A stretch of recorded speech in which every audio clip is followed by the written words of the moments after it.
The contact. The TSV Avalon hung in space like a metallic mountain, its hull gleaming under the light of unfamiliar stars.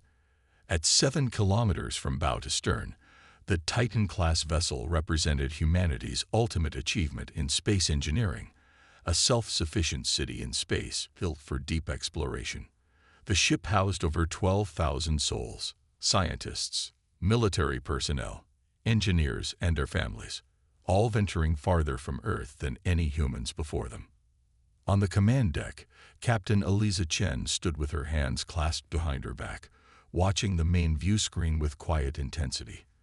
At 42, Chen had earned her command through 20 years of exemplary service in the Terran Space Fleet. The small scar along her jawline and the slight stiffness in her left shoulder were testaments to missions where she put her crew's safety above her own. "Status report," she ordered, her voice calm but carrying the unmistakable note of authority that had earned her both respect and loyalty. Commander Jackson Reeves, her XO, looked up from his station. With dark skin contrasting against the stark white of his uniform and intelligent eyes that missed nothing, Reeves had been Chen's right hand for 5 years. "All systems nominal, Captain. We've completed our survey of the outer planets. No signs of advanced civilization, but plenty of resources worth mining someday." Chen nodded. This mission was primarily exploratory, finding new worlds suitable for human expansion or resource extraction. Earth was crowded, and despite colonies on Mars and the moons of Jupiter and Saturn, humanity needed room to grow. "Dr. Lakshmi, anything interesting from your department?" Chen asked the ship's chief scientist. Dr. Indira Lakshmi looked up from her console, tucking a strand of silver-streaked black hair behind her ear. "Actually, yes. We're detecting an unusual energy signature from the 4th planet. It doesn't match any natural phenomenon in our database." Chen raised an eyebrow. "Artificial?" "Possibly," Lakshmi replied. "The pattern has mathematical precision that suggests intelligence." This was unexpected. Initial scans had shown no evidence of technology in this system. "How did we miss this before?" "It only activated about 20 minutes ago," Lakshmi explained, almost as if it turned on in response to our presence. Chen considered this information. First contact protocols were clear: observe from a distance, attempt non-intrusive communication, and avoid any action that might appear threatening. But those protocols assumed roughly equal technological capabilities. The Avalon was designed to intimidate, massive, heavily armed, and virtually impregnable. Not the ideal vessel for a friendly greeting. "Helm, take us into a high orbit around the 4th planet. Tactical, passive scans only. Let's get a better look without appearing aggressive." As the Avalon approached the planet, a world of swirling blue-green clouds over dark continents, the energy signature grew stronger. "Captain," Communications Officer Maya Wong called out, her fingers dancing across her console. "We're receiving a transmission. It's structured data, definitely artificial. Can we decode it?" "Working on it. The universal translator is finding patterns, but it'll take time." Chen nodded. "Put it through the speakers. Let's hear what we're dealing with." A series of melodic tones filled the bridge, rising and falling in complex patterns. It was beautiful, almost like music, but with a precision that suggested language. "Recording and analyzing," Wong confirmed. "The AI is starting to identify linguistic structures." The bridge crew waited in tense silence. This was the moment every explorer dreamed of: first contact with an alien intelligence. Humanity had spread throughout the solar system, but had yet to encounter another sentient species. After 10 minutes of processing, the AI began translating fragments. "Unknown vessel. Identify. Purpose. Approach with caution." "They're cautious," Reeves observed. "That's promising. Means they're rational." "Or they're afraid," Chen countered. "Respond with standard greeting package. Mathematical sequences, basic scientific constants, and simple visuals explaining our peaceful intent." As they waited for a response, Sensors detected movement from the planet's surface. Captain, multiple small craft launching from the surface. Tactical Officer Lieutenant Wei reported. 20. No, 30 vessels. Formation suggests military organization. Defensive posture only, Chen ordered firmly. No active targeting. Shield status. Shields at full strength, but inactive, Wei confirmed. The alien vessels approached cautiously. They were elegant, silvery crafts with organic curves that suggested advanced design principles beyond human engineering. But they were small, each no more than 100 meters in length. Compared to the Avalon, they were like minnows approaching a whale. "We're receiving clearer transmission," Wang announced. "Visual data incoming." The main screen shifted to show an alien being. It had a slender, almost delicate frame with 4 limbs and iridescent skin that seemed to shift colors with its movements. Large, multifaceted eyes dominated a narrow face, and it appeared to breathe through gill-like structures along its neck. "Translation improving," Wang said. "They call themselves the Valari. This one is their equivalent of an admiral or commander." The alien spoke, its voice musical but firm. The translator converted its speech with only slight delays. "Unknown vessel, you have entered Valari space uninvited. Your craft is of unprecedented size and power. Explain your presence and intentions immediately." Chen stepped forward. "I am Captain Eliza Chen of the Terran space vessel Avalon. We are explorers from a planet called Earth, seeking knowledge and peaceful contact with other intelligent species. We apologize for our uninvited entry into your territory. We were unaware this system was claimed." The Valari commander's skin shifted to deeper blues and purples. "Your vessel's size suggests warfare capabilities beyond anything in our experience. Are you invaders?" "No," Chen replied firmly. "The Avalon is large because it carries everything we need for long-term exploration far from our home.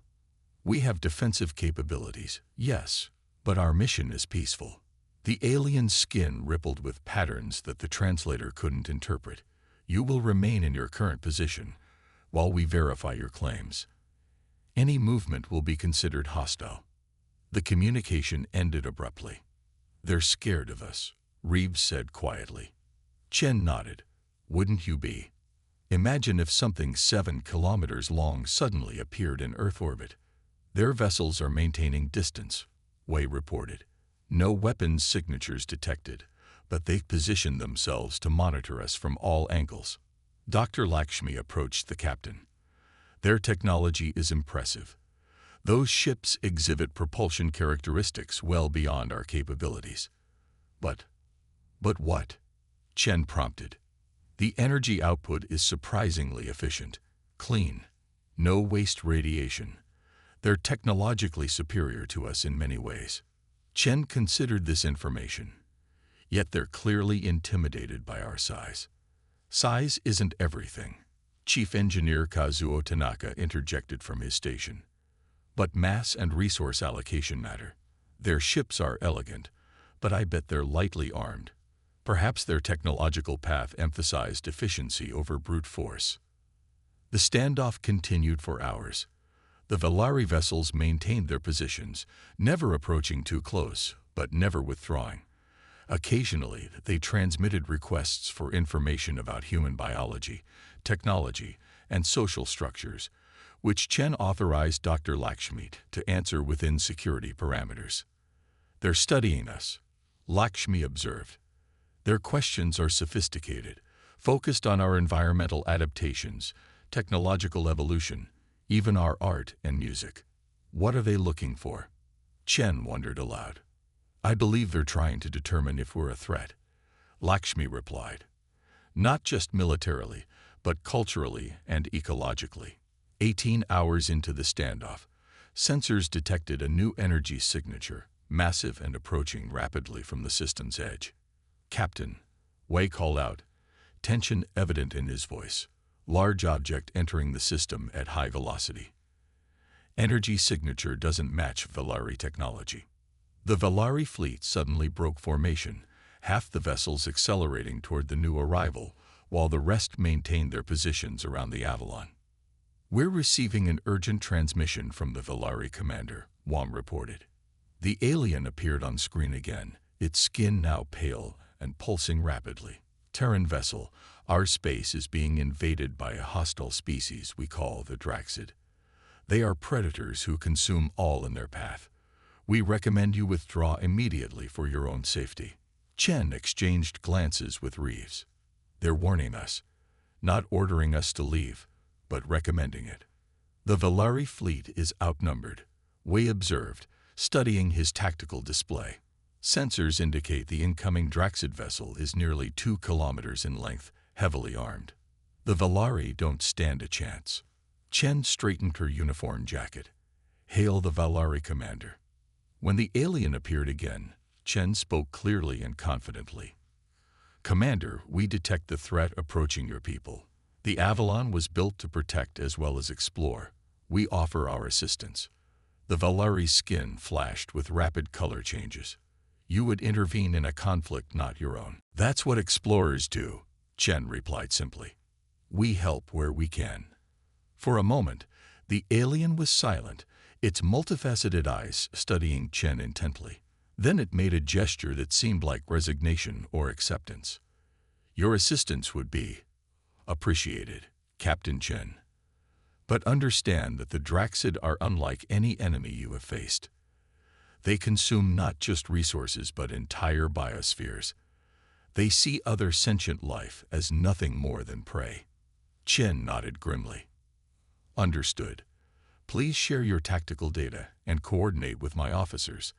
Let's show these Draxid that preying on others isn't as easy as they thought." As the Avalon's massive engines powered up and the ship moved to defensive position, Chen couldn't help but reflect on the irony. They had come seeking peaceful first contact, only to find themselves preparing for battle alongside aliens they barely knew against a threat they didn't understand.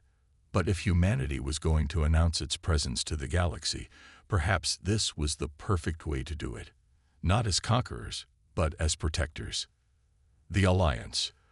The Draxid ship emerged from faster-than-light travel like a nightmare-given form. All angles and protruding weapons arrays, its hull a mottled combination of biological and mechanical components. Unlike the elegant Valari vessels or the utilitarian design of the Avalon, the Draxid craft seemed to have grown rather than been built, with an unsettling asymmetry that defied human engineering principles. "That thing is alive," Dr. Lakshmi whispered, staring at the sensor readings. "At least partially. Its hull contains organic components that appear to regenerate." "Lovely," Chen muttered.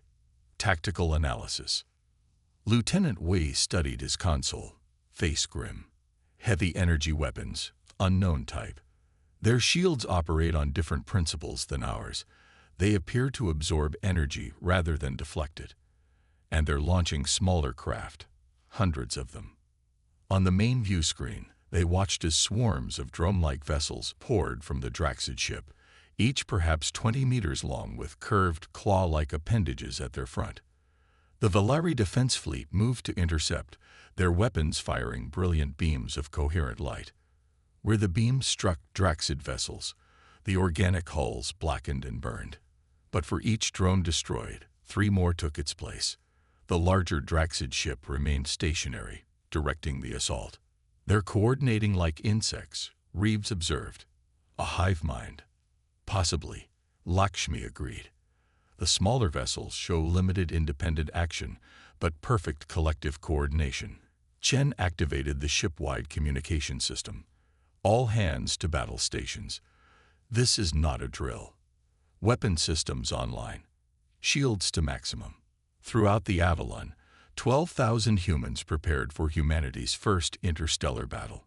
Families moved to secure central areas, science teams converted to emergency medical personnel, and weapon stations powered up technologies that had never been tested in actual combat. "The Valari are taking heavy losses," Wei reported. "Their weapons are effective but limited in range and power." "Move us between the Draxid and the planet," Chen ordered. "Active targeting on the drone swarms. Fire when ready." The Avalon's massive engines flared as the titanic vessel positioned itself as a shield for the Valari homeworld. Its size, initially a cause for alarm among the Valari, now became their greatest hope. "Valari Commander is hailing us," Wang announced.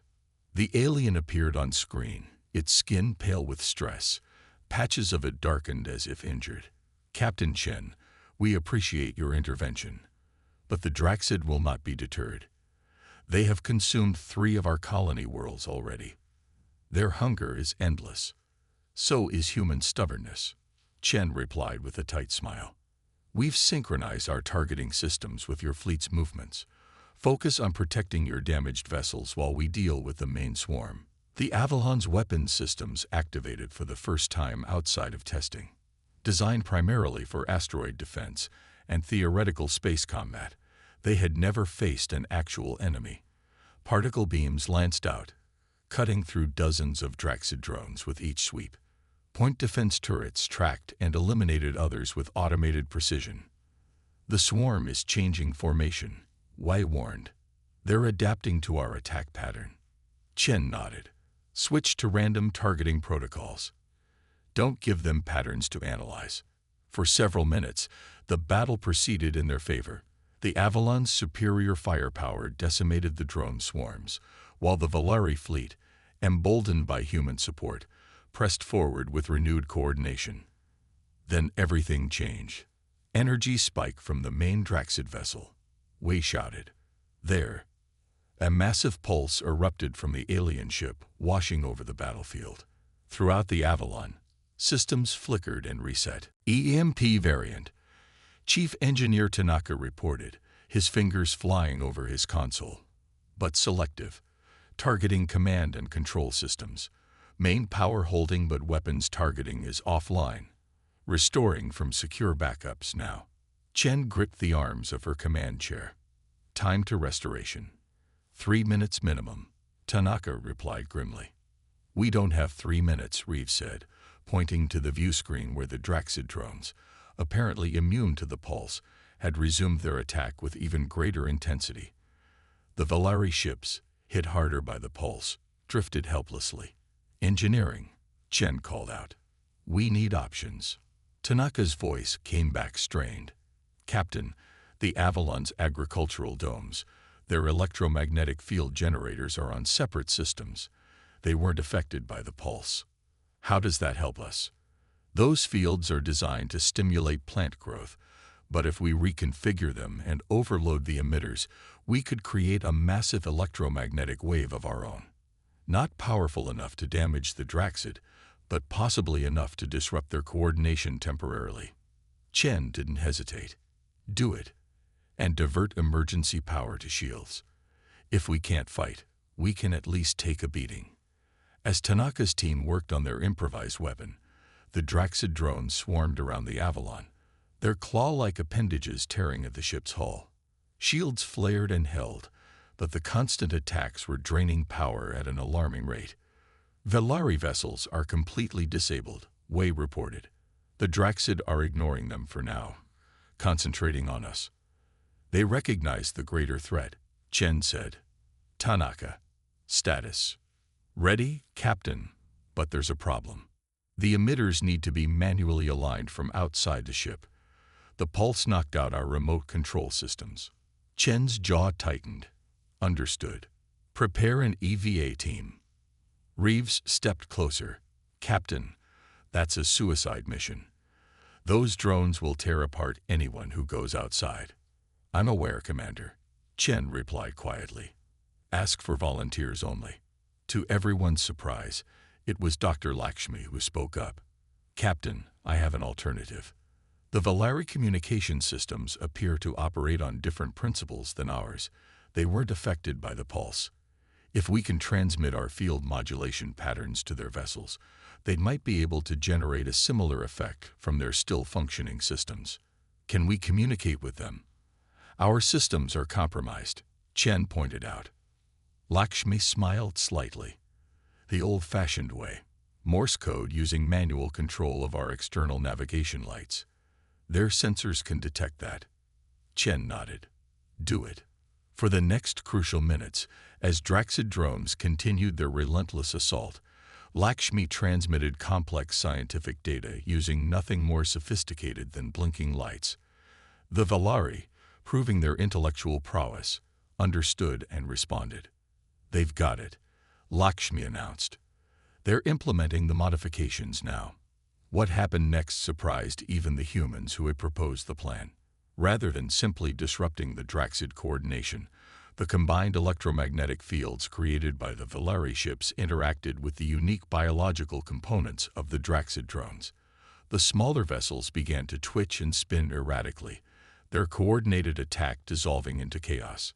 "It's working better than expected," Tanaka observed with surprise. "The Draxid biology is responding to the field frequencies. It's like they're experiencing extreme disorientation." "Weapons back online," Wei announced. "Target the main vessel," Chen ordered. All batteries.